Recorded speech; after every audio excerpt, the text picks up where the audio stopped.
Hey, this is Edwin Dearborn, another edition of Growth Driven, and I'm here to talk about the 5 key survival factors. This could be whether you're a prepper out in the jungle or you're just a business owner, but all these 5 factors are crucial.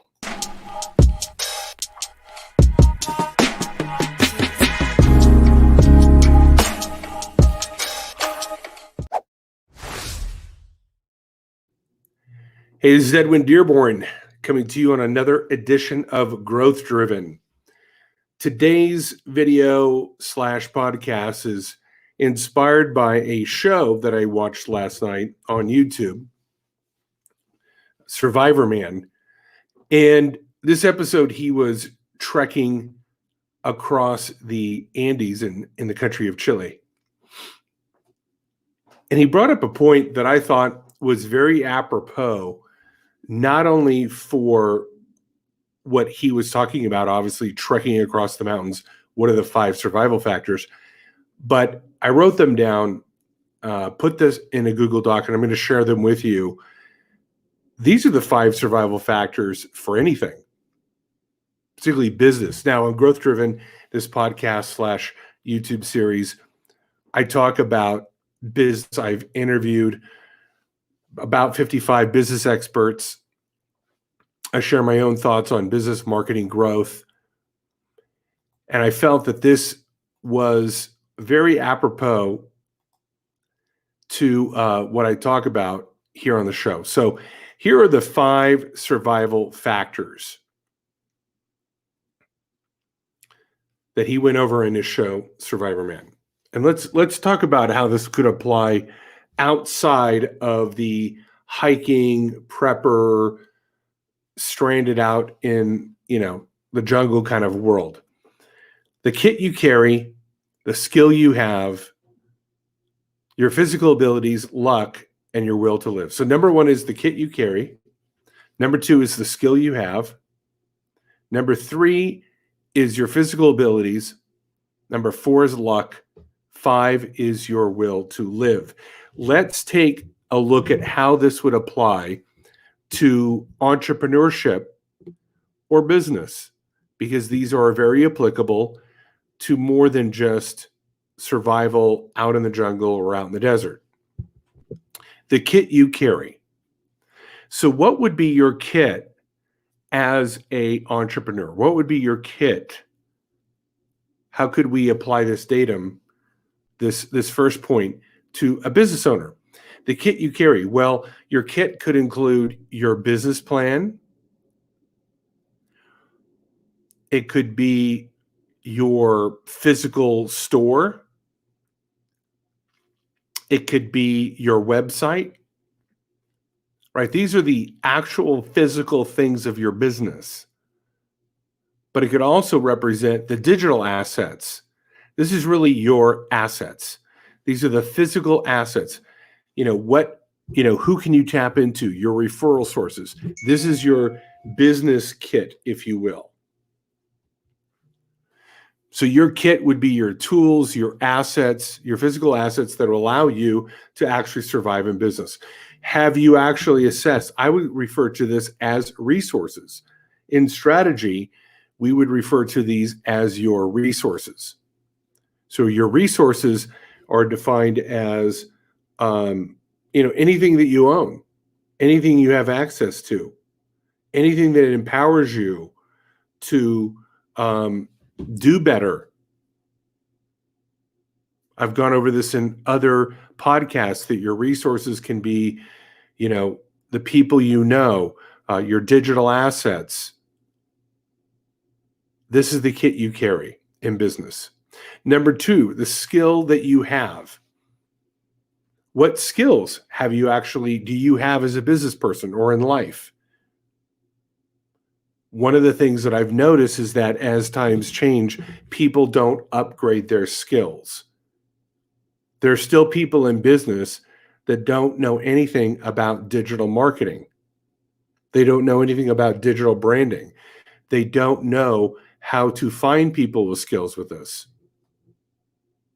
I literally have people that tell me, even though LinkedIn is the number 1 source to developing relationships with wealthy, well-to-do people, and that, yes, we actually generate clients, they don't have the skills on how to leverage modern technology. So you can have a kit that you carry, but you don't have the skill to use it. You have the tool, but you don't know how to use the tool.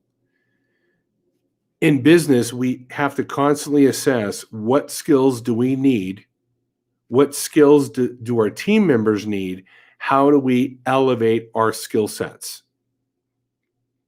Whether that's listening to podcasts, getting coaching, getting mentoring, going to school, going to college, taking online classes, whatever it is, what skills do we have? The more skills you have, you will survive better. This is the number 2 survival factor.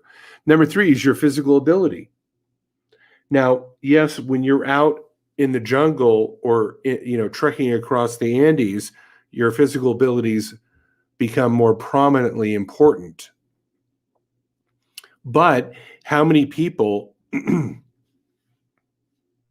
are not able to carry on business because they're too stressed, they're too tired, they eat the wrong food, they don't supplement, they don't exercise, they're eating McDonald's while being stressed, and all of a sudden they have a heart attack.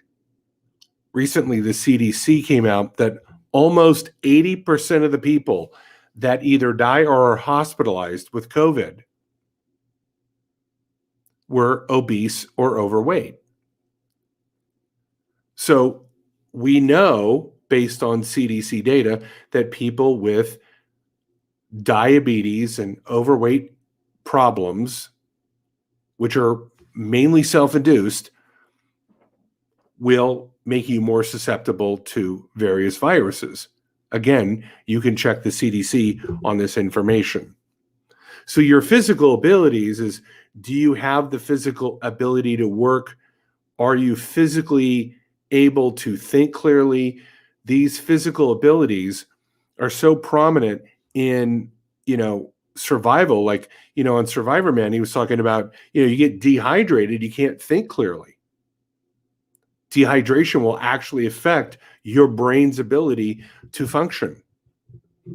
So number 3, it's important that you as a business person are taking care of yourself physically, drinking water, supplementing, exercising, eating the right food, because you can actually have the right kit, have all the skills, but you're so mentally and physically depleted, you can't actually put the skills into motion.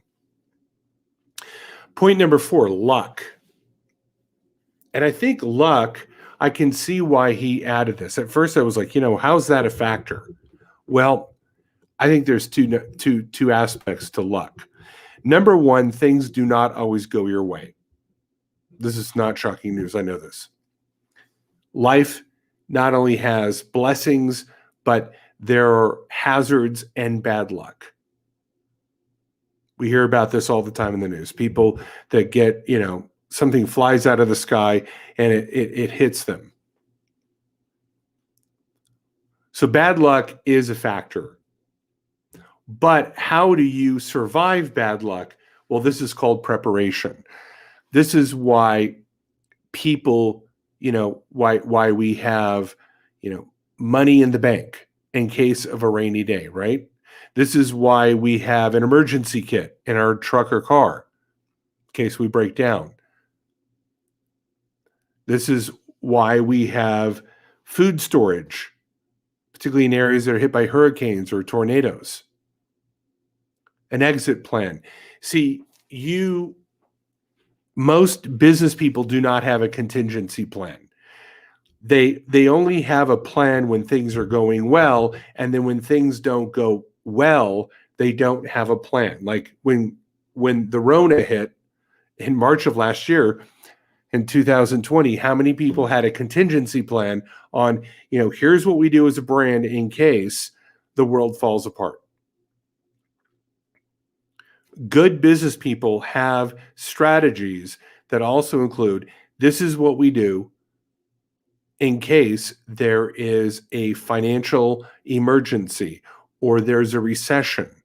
Do you have this plan in place? So we have to understand that there's this thing called luck, that there's factors outside of our control. And yet, while they're outside of our control, they directly affect our survival ability. So if you're out in the Andes hiking, bad luck could be a storm comes in, you get attacked by a cougar. It, you know, a flood happens. It's just some freak of nature occurs. Well, in life, there are freaks of nature. In business life, there are freaks of nature. And what are those freaks of nature? Disease, famine, war, recessions, depressions, new tax laws, IRS. Do you have contingency plans to address this bad luck? Most business people do not. And point number 5, your will to live. I call this ambition. Some people call it mindset. We could call it tone level, tonality, but your will to live.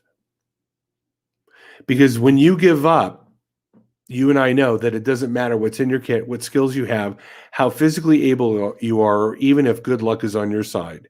If your will to live does not have any location in your world, then it doesn't matter.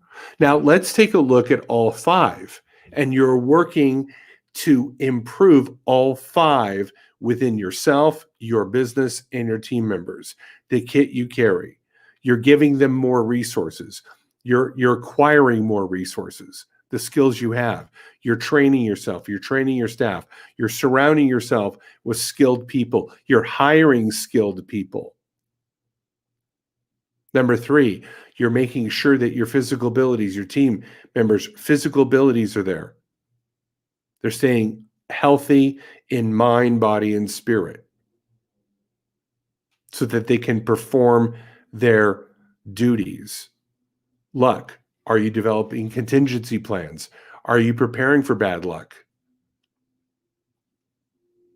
Are you coming up with a strategy to handle unexpected things like recessions, like competition, like new technology developments, like disease? And number 5, what are you doing to increase your will to live? What are you doing to create a culture of positivity for yourself and others? Is it through meditation, prayer, spiritual counseling, mentoring, coaching, reading, all of the above? That will increase your will to live. And also getting rid of people in your life who are always knocking your will to live, getting rid of the potential troubles, sources of trouble, getting rid of negativity and toxic individuals. This would also be an important factor of your will to live. I was fascinated with these 5 points, and I felt compelled to share this, that I think really this to me is you could take every 5 of these and adjust it as part of the strategy to every business and go, what's your kit? What are the skills? How's your physical ability? What are you doing to create good luck? What are you doing to prepare for bad luck? And where are you tonality wise on your will to live? If we can increase these factors, we increase survival. Hopefully you got something out of this. If you did, give it a thumbs up. Please share it. And thanks again for joining me here on Growth Driven. We will talk to you very shortly. Bye-bye.